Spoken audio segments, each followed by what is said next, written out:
Assalamualaikum warahmatullahi wabarakatuh. Perkenalkan, nama saya Iti Susanti dengan PMC 1C022087. Di sini saya akan menjelaskan materi mengenai provisi dan kontingensi.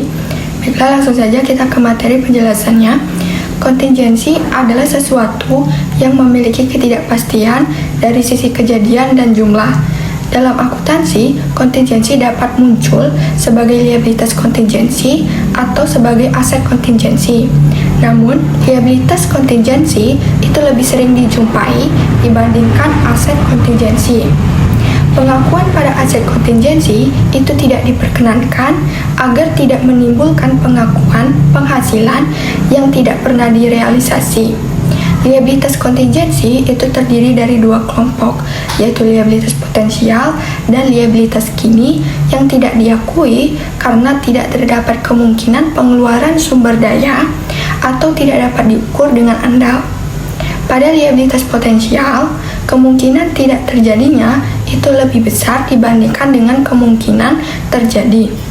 Nah, dalam sewaktu-waktu, liabilitas potensial itu dapat berubah menjadi liabilitas kini ketika liabilitas potensial itu berubah menjadi kemungkinan besar terjadi. Ketika liabilitas kontingensi tersebut dapat diukur dengan andal, maka akan diakui sebagai liabilitas kini.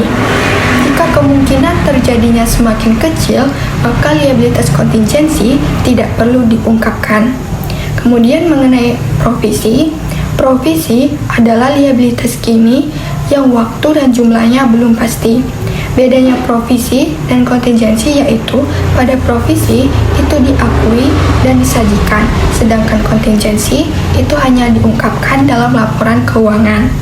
Namun, provisi baru akan diakui jika memenuhi 3 syarat, yaitu yang pertama, entitas memiliki kewajiban kini baik bersifat hukum maupun konstruktif, kemudian sebagai akibat peristiwa masa lalu, kemudian kemungkinan besar atau probable penyelesaian liabilitas tersebut mengakibatkan arus keluar sumber daya dan estimasi yang andal mengenai jumlah liabilitas nilainya dapat diukur dengan andal dan dapat dibuat.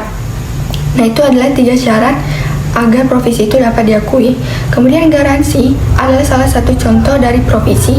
Entitas tidak dapat memastikan kapan pelanggan akan datang dan tidak dapat memastikan berapa jumlah biaya yang dikeluarkan saat pelanggan datang meminta garansi. Nah, itulah tadi penjelasan materi mengenai provisi dan kontingensi.